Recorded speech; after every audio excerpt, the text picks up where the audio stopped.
Now that the Bitcoin halving event has occurred, we can hopefully expect very positive price action due to this historically bullish event. But can we expect the same thing to happen every halving? Or was this the last bullish occurrence?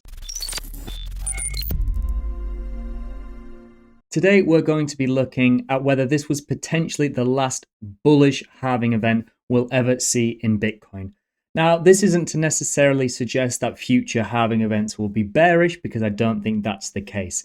However, throughout Bitcoin's entire price history, we can see it's been a very fundamentally bullish event, which has seen rapid price increases due to the fact there's less incoming liquidity, demand seems to be at least steady or rising, and therefore price naturally, just to the supply and demand economics, tends to increase. And that's excluding any positive news or retail interest that'll come from the event. However, I think now that we've seen this most recent halving where the Bitcoin block reward has dropped from 6.25 to 3.125 BTC per block, there is the potential that this event isn't going to be as bullish going forward as it has been historically and as it has been hopefully after this halving event.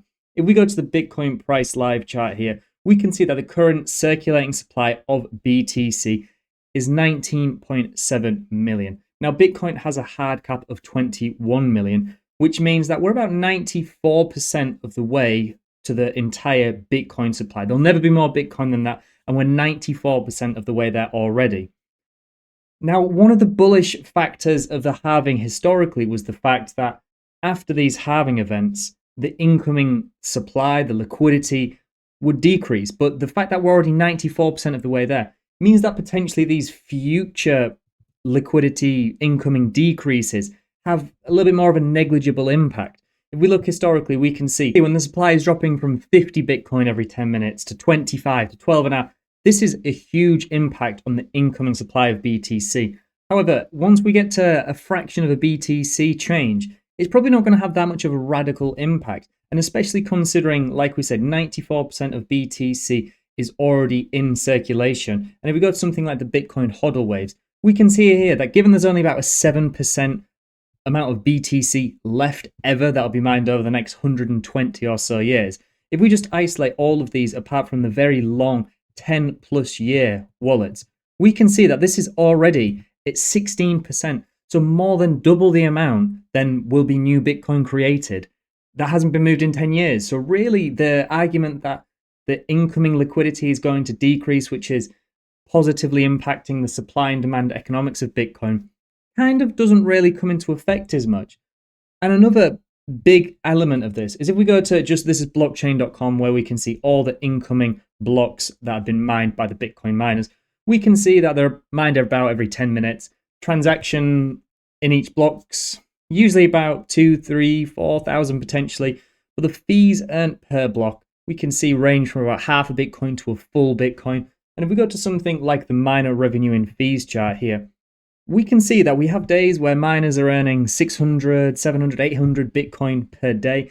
In 2017, it reached 1,500 Bitcoin per day just in revenues. Now, there has been some technological improvements in Bitcoin, so if we exclude that and just focus on the most recent cycle we can see here, even early in this cycle, in May 2023, we had a day where the fees reached 635.35 BTC on that day. Now, if we go to the exact same day and look at the block rewards on that day, so what day was it again? May the 8th, 2023. So we find that day back here. We can see that the amount of block rewards on that day was 856.25. However, now that we've had this halving, that future block reward on that day would be half of that, it'd be 425. Therefore, in this halving cycle, it's almost guaranteed that we're going to see for the first ever time miner revenue in fees on one day surpass the miner revenue in block rewards, which is a pretty massive shift in the incentives for miners to continue mining blocks and securing the Bitcoin network. If we look at the miner revenue in fees versus reward here, we can see historically all of this shaded blue area, which is the fees from block rewards, has made up a very significant part of the miner revenue. However, this is going to halve. This has halved 50%, and it's going to continue decreasing after every halving And these miner fees percentage as part of the miner revenue is going to continue climbing and climbing and climbing to the point where maybe the halving event isn't necessarily as an important event because miners aren't necessarily worried about their revenue decreasing 50% when a majority of their revenue is made up by fees anyway. And like I said, this doesn't necessarily mean that future halving events will necessarily be bearish. However, there is the argument that Bitcoin is maybe becoming too liquid. Regardless, I think that the halving event isn't going to be a bearish event in the future, but its bullish impact might have worn out to some extent.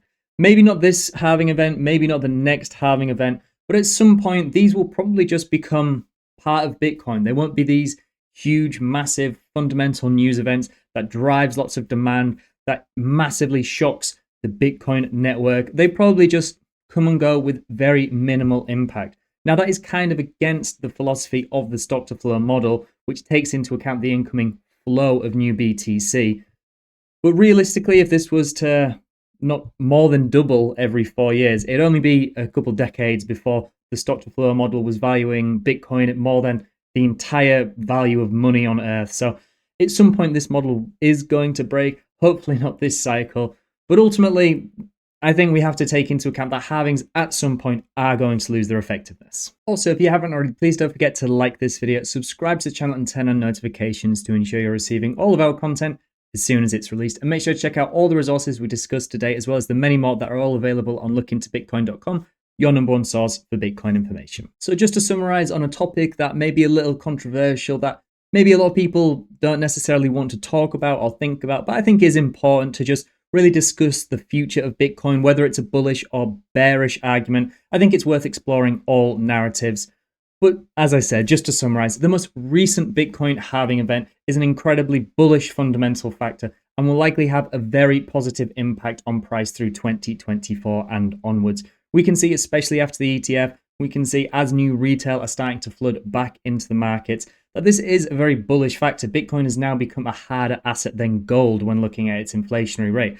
However, this impact is going to diminish over time. And as Bitcoin closes in on its maximum circulating supply of 21 million BTC, the halving impact on liquidity is lessened every cycle. We also have to acknowledge that this halving period will likely have the first ever time in which miner earnings through transaction fees exceeds the miner earnings through block reward, which may signify a transition to fee-driven BTC mining. Historically and currently, miners really are trying to compete for that block reward, as that is the main bulk of their earnings. But maybe in the future, when block rewards have continued to diminish and miner earnings in fees significantly outweigh those block reward earnings, there might not be as much of a 4-year cycle driven by the halving, driven by miners capitulating, selling, reinvesting. Maybe it's just more of a natural 4-year cycle based on liquidity or potentially even correlation to traditional markets. If you liked this video, then please visit lookintobitcoin.com, where you can also consider becoming a site subscriber to gain access to professional resolution charts, advanced macro and portfolio data tools, in-depth crypto industry reports, live and personalized indicator alerts, private TradingView scripts, and more, all for a fraction of the standard industry price. And let me know what your thoughts are on the potential diminishing bullishness of future halving events. Do you think I'm completely wrong and every single halving event is going to rapidly increase the Bitcoin price? Or maybe do you think that there is a little bit of sustenance in this argument and maybe future halving events have less and less of an impact on the Bitcoin price action? As I said, let me know in the comments below and on social media. I look forward to reading and replying to all of them. Thank you all very much for watching, and I'll see you in the next one.